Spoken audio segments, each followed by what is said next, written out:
Reviewing the day's top stories, Water Minister Carleen Maywald has finally defended her role in the SA Water billing blunder, saying she didn't know the price hikes would be backdated. Dr Jayant Patel has been released from the Brisbane Watch House after posting $20,000 bail. And emergency legislation is being rushed through Parliament to keep some of the state's worst criminals behind bars. The action closes a loophole in existing laws that could set free murderers and rapists. A pregnant teenager has been doused in acid during an argument on a street at Marion. She's been treated for serious burns while police hunt her attacker. Reporter Brett Clappis has the details. The attack on the 19-year-old woman who is 6 months pregnant occurred here in a car park in front of the Centrelink office at the Marion shopping centre. Witnesses say it was an argument between her partner and another young man that just escalated out of control. It started with both parties throwing large pieces of concrete at each other. Now, a man who described himself to us only as Nick was driving by in a full maintenance van. He said he stopped and tried to break up the fight. That's when it turned nasty. One of the men involved in the argument picked up a bottle of hydrochloric acid from the van. He threw it at the pregnant woman and her partner. Most of it landed on the woman, some on her partner's arm. He fled the scene. She was treated here at the nearby medical centre for severe burns and some inhalation. It was then they were rushed to the Flinders Medical Centre. They threw concrete in at him, through the window there, and he grabbed a bottle of my acid and doused him in it. Yeah, it was just a lot of commotion and people running around trying to squirt water onto her because it was the pool acid. Fire crews spent the next hour hosing down the van and the surrounding areas. Witnesses say the man who allegedly threw the acid was last seen running through the Marion shopping centre car park. He was wearing green shorts and he's known to police. Brett Clappis reporting. A crime spree in the Western Suburbs has left parents furious. Vandals smashed 150 windows at 2 high schools and a kindergarten. Not a good start to the first day of term. Vandals smashed their way through 3 schools, leaving behind a hefty clean-up bill and some very unimpressed parents. I just can't understand the logic of anyone wanting to be out in a 4-degree night for a start, and secondly, to rob the children who some are already disadvantaged as it is. Rocks and a metal bar were used in the senseless attacks of Lefevre High School at Semaphore South, Ocean View College at Taparoo and Westport Primary School at Semaphore Park. As repairs continue, classes at each of the schools have had to relocate, and it may be a while yet before they can return. Well, this sort of thing is a real disaster for the children because we have 4-year-olds in here in our Child Parent Centre, and so we have to be really, really judicious about making sure the glass is all gone before we can allow them in. The Vandals made no attempts to break into any of the schools, focusing instead on causing as much damage as possible. And there are no second guesses who will be left to foot the bill. Look, I'm an honest Australian citizen paying my taxes, so I'm like every other one. I don't like it at all. The damage could reach $20,000 and parents are afraid it could be their children who miss out. Hopefully they'll be caught and hopefully we can bring them in front of our children and say, and this is why you won't be getting something new this term because of these people here. Police door-knocked the area and are now looking for 2 men aged in their 30s seen near Westport Primary School about 2 p.m. Ben Way, 10 News. Police are looking to sock it to a thief who used a car to hammer his way into a tool shop at Cowandilla. The maroon Nissan smashed through the doors at Coventry Fasteners on Sir Donald Bradman Drive. The driver then selected 2 toolkits before finally making his escape. Now, he's described as Caucasian, wearing a beanie, and last seen tooling down nearby Hilton Road. Police want to hear from anyone who saw the break-in. The fight against illegal drugs is turning to the tools of the trade.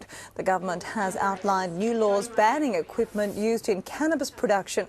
Prohibited items include high-intensity lamps, reflectors and carbon filters used in hydroponic crops. From the amount of hydroponic equipment sold in South Australia, you would think South Australia was the hydroponic tomato cultivation capital of Australia. Jail terms and fines of $10,000 will apply. The Sex Discrimination Commissioner has found working fathers are crying out for a fair go. After a 12-month listening tour, the Commissioner says that dads want family-friendly hours, but they fear damaging their careers. From the corporate office to the factory floor, it's fathers who are now feeling the pressure A national review revealing they find it harder than women to access flexible work hours so they can help out at home. Those that did complained of being relegated to the daddy track. They're seen not as a serious player. So you're not a serious player, you're not committed to the workplace, therefore should you be promoted. And look, it's the same issue that women come up with as well. National Australia Bank boss Michael Ulmer does work flexible hours. He believes managers need to show the way. The reality, of course, is that people who work flexible hours part-time are often far more productive than people who work in full-time roles. Even those yet to enter the workforce know the biggest hurdles are still faced by women. Rather than having it all, there's a sense that women are doing it all. The review found the Australian workforce remains far from equal. Women earn only 84 cents to every dollar their male counterparts bring home. And for part-time workers, that's much less. Only a handful of women occupy the top jobs in our top 200 companies, and 28% are complaining about being sexually harassed. One woman told me the story of how she was working in a supermarket, she was on the checkout and she was asked to wear a see-through top. A national phone survey hopes to identify our most sexist industries and whether modern technologies like email are adding to the problem. Ali Donaldson, 10 News. Teachers in Western Australia are now the country's highest paid after a 21% pay offer over 5 years. South Australian teachers are still haggling with the Rand government and are threatening a series of rolling stoppages early this term. They want 21% over 3 years and have been offered less than half that. Class sizes and a proposed new funding model for schools are also sticking points. The pipeline for Adelaide's trial desalination plant has been connected, allowing testing to begin within a fortnight. 800 metres of discharge pipe was floated, then sunk into deeper waters off the Port Stanback site. Contractors are waiting for favourable weather before the 1.5 kilometre intake pipe is finally towed from Taparoo Beach. The plant will determine environmental effects ahead of the proposed $1 billion full-scale project by the year 2011.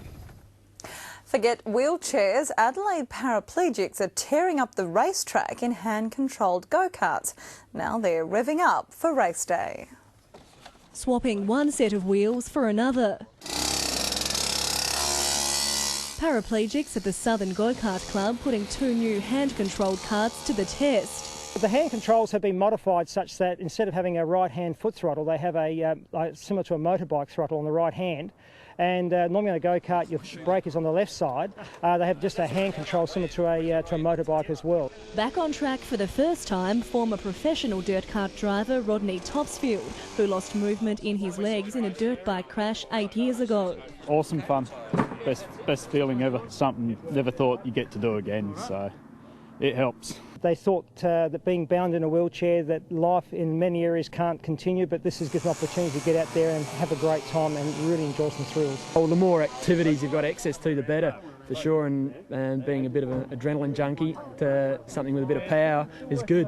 Each kart is worth about $6,000. The club's next move is to raise enough money for 2 more. Those on the track today are already talking about buying their own. I reckon that I could come out here and probably collect some cans on the weekend and save up for one. It'd be something that I'd definitely do. It was fantastic fun. The club now hopes to train juniors for competition.